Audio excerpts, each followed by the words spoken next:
Saat ini kami sudah terhubung dengan kuasa hukum keluarga korban, Fredrik Pinakunari. Dan untuk mengetahui informasi terkini dari kasus kematian Christopher Butar-Butar. Selamat sore Pak Fredrik. Selamat sore Bang Helmut.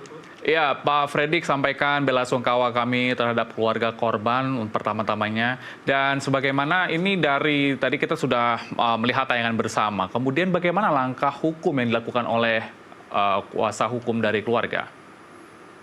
Baik Bang Helmut, pertama-tama tentu kami akan mengawal klien kami, Bapak Gimson Butar-Butar, yang memang sekarang sedang diperiksa oleh pihak kepolisian, ya. Dan perlu kami tanggapi tadi press release yang dikeluarkan oleh Polda Riau, bahwa press release tersebut bersifat ambigu.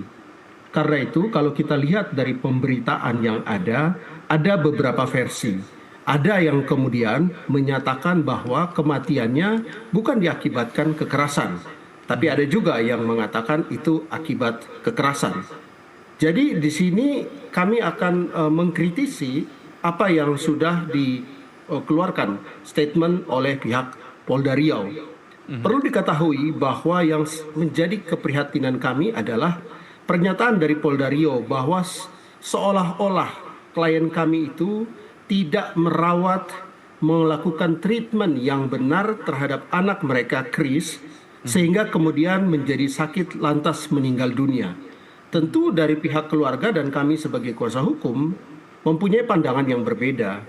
Akibat meninggal itu bukan karena sakit usus buntu, tetapi karena kekerasan. Itu yang kami yakini, ya. Jadi namanya usus buntu adalah bagian dari organ tubuh. Dan sudah kami diskusi sama pihak medis, jarang sekali anak yang berusia 8 tahun meninggal dunia karena persoalan usus buntu. Nah, karena itu indikasi dan juga yang sudah ditemukan di lapangan bahwa kekerasan itu dilakukan dengan sangat amat kepada anak dari klien kami tersebut. Karena itu kami minta untuk pihak kepolisian meninjau ulang press release yang membuat multitafsir tersebut. Perlu diketahui bahwa setelah press release-nya seperti itu, kemudian di Riau sana itu ada Komnas Waspan. Itu mengatakan bahwa Komnas Waspan ini akan melakukan laporan pidana terhadap orang tua korban, terhadap klien kami, karena dibilang dia sudah menyebarkan berita yang tidak benar bahwa anaknya meninggal karena kekerasan. Belum kering air mata orang tuanya, sekarang orang tuanya Chris harus siap-siap berpotensi untuk dipanggil atas tuduhan menyebarkan berita bohong, ya, sesuai dengan Undang-Undang ITE. Nah, ini sangat memprihatinkan. Kenapa begitu? Karena proses hukum terhadap terduga pelaku saja belum selesai.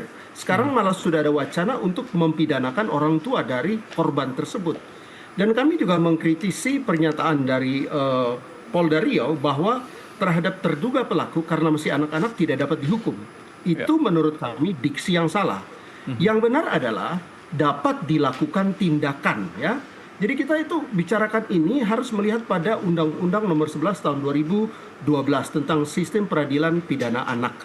Di situ betul anak di bawah 14 tahun tidak dapat dipenjara, oke? Dipenjara tidak.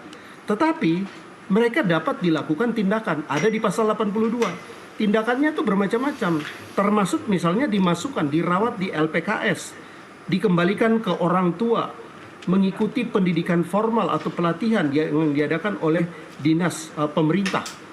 Nah, dan kami juga menuntut pertanggungjawaban dari pihak sekolah dan juga pemerintah, dalam hal ini dinas pendidikan yang ada di Inhu, ya, Indragiri Hulu, ya.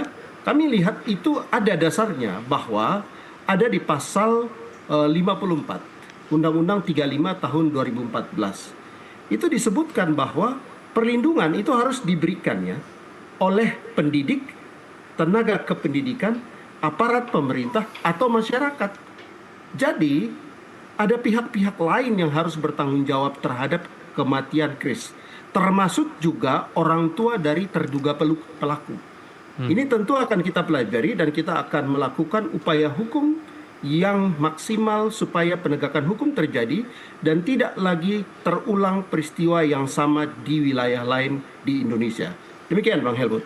Ya, Pak Fredrik, ini kan juga tadi sempat disampaikan bahwa Polda yakin dari Ananda Kris ini adanya akibat usus buntu begitu ya. Nah, kemudian apakah ini sudah dicari dari, tentunya ada sebab akibat dari kejadian ini. Bagaimana Anda melihatnya? Oke, kami sebagai lawyer profesional, kami bertanya secara terbuka dengan klien kami sejarah kesehatan dari anak yang bersangkutan. Menurut keterangan dari klien kami, anak ini normal, sehat, ceria, bermain seperti biasa. Baru semulai di tanggal 19. Dia pulang, dia banyak diam, dia banyak mengeluh tentang sakit perut. Orang tua ini belum tahu apa penyebabnya. Ternyata setelah ditelusuri tanggal 19, 20 dan seterusnya itu memang terjadi bullying, kekerasan. Itu dilakukan, korban ini kelas 2, umurnya 8 tahun. Pelakunya itu ada yang 12, ada yang 13, ada yang kelas 5, ada yang kelas 6. Dan ada di antara pelaku yang berbadan besar. Nah, karena itu dia dipukul terhadap kekerasan dilakukan terhadap Kris itu di lingkungan sekolah, dan orang tua dari Kris sudah mewawancarai beberapa saksi anak yang ikut melihat terjadinya kekerasan itu. Nah, jadi kita sama sekali bantah kalau ada catatan usus buntu yang mengakibatkan kematian. Harus diingat, usus buntu itu hanyalah organ. Nah, kalau bicara sakit usus buntu, itu tidak serta-merta menyebabkan kematian. Jadi kalau kita harus luruskan, apa sih penyebab kematian? Yang kesan yang kami dapat, Polda Riau mau membuat persepsi publik bahwa kematian itu diakibatkan bukan oleh kekerasan. Ini yang kami tidak sepakat. Kita berbeda pandangan tentang ini. Dan karena itu kita minta untuk ditinjau ulang pernyataan Polda Riau tersebut. Tentu harus dilihat secara kajian medis. Menurut hemat kami, kematiannya itu akibat kekerasan. Demikian, Bang Helmut. Pak Fredrik, ini untuk meluruskan, tadi sempat kami mendapat informasi bahwa sejumlah pelaku begitu ya dalam hal ini ada dugaan bullying yang terjadi di sekolah ini, orang tuanya sudah mengakui. Apakah itu sudah dikonfirmasi kepada pihak kuasa hukum? Sudah. Jadi orang tuanya dari terduga pelaku itu sudah mengakui.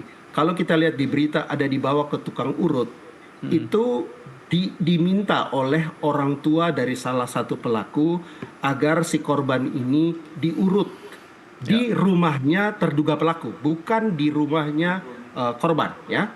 Jadi karena orang tua pelaku ini menyesal, mau berusaha untuk menolong, maka diajaklah Kris ke rumahnya terduga pelaku. Dia yang panggil tukang urut, ya namanya di daerah mereka urutlah di situ.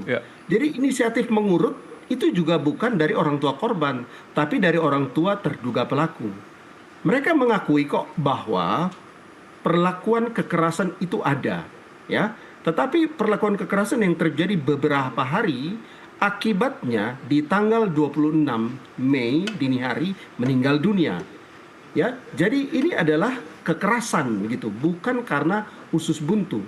Tidak ada ceritanya menurut keterangan para medis, anak di usia 8 tahun sakit di usus buntu, tidak dipukul kemudian meninggal dunia. Tidak seperti itu kalau bicara medis.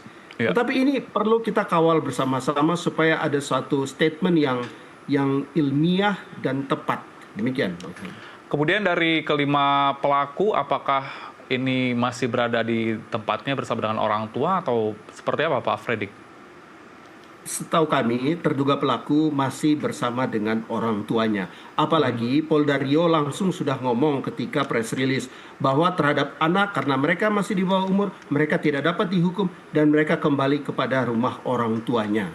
Ini yang kami kritisi. Diksi yang ada di undang-undang bukan tidak dapat dihukum. Di bawah 14 tahun tidak dapat dipenjara, itu benar, tidak dapat dipenjara. Tetapi dapat dilakukan tindakan yang ada di pasal 82 Undang-Undang SPPA.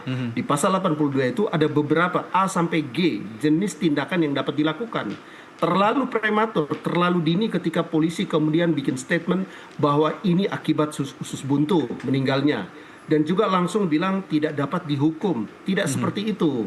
Aturan mainnya ada, dapat dilakukan tindakan. Ada beberapa kasus anak pelaku itu dilakukan tindakan seperti kerja sosial, dibimbing oleh dinas sosial. Kemudian ada juga LPKA. Jadi tidak serta-merta langsung dikembalikan ke rumah orang tua. Tapi itu salah satu, dikembalikan ke rumah orang tua itu salah satu tindakan yang bisa dilakukan. Ini yang membuat kekecewaan berat di pihak keluarga. Demikian.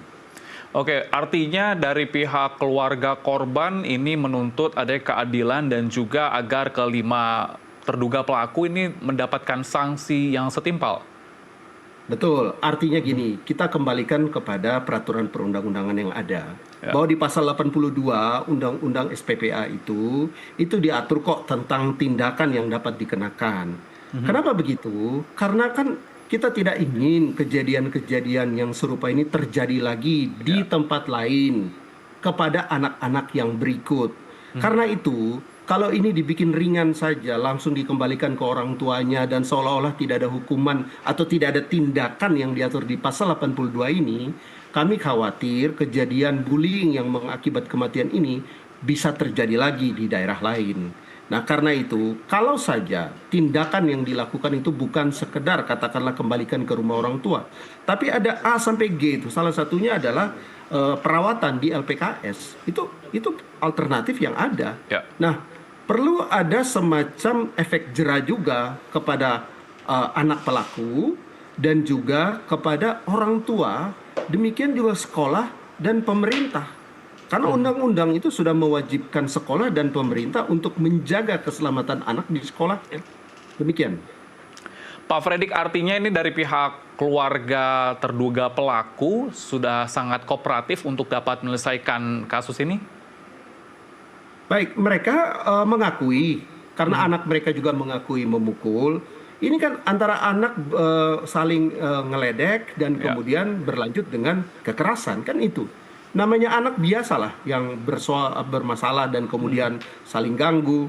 Tapi yang menjadi kasus ini kadang-kadang kekerasan itu yang dilakukan oleh anak-anak mereka. Dan dari pembicaraan, karena mereka di kota kecil, orang tuanya sering kenal, diakui kok bahwa pemukulan atau kekerasan itu terjadi. Oleh orang tuanya itu diakui, begitu. Oke, artinya kalau misalnya boleh berspekulasi dari keterangan ataupun juga yang disampaikan oleh Polda Riau, ini mengapa alasannya bisa disampaikan bahwa Kris ini akibat adanya usus buntu yang dialami?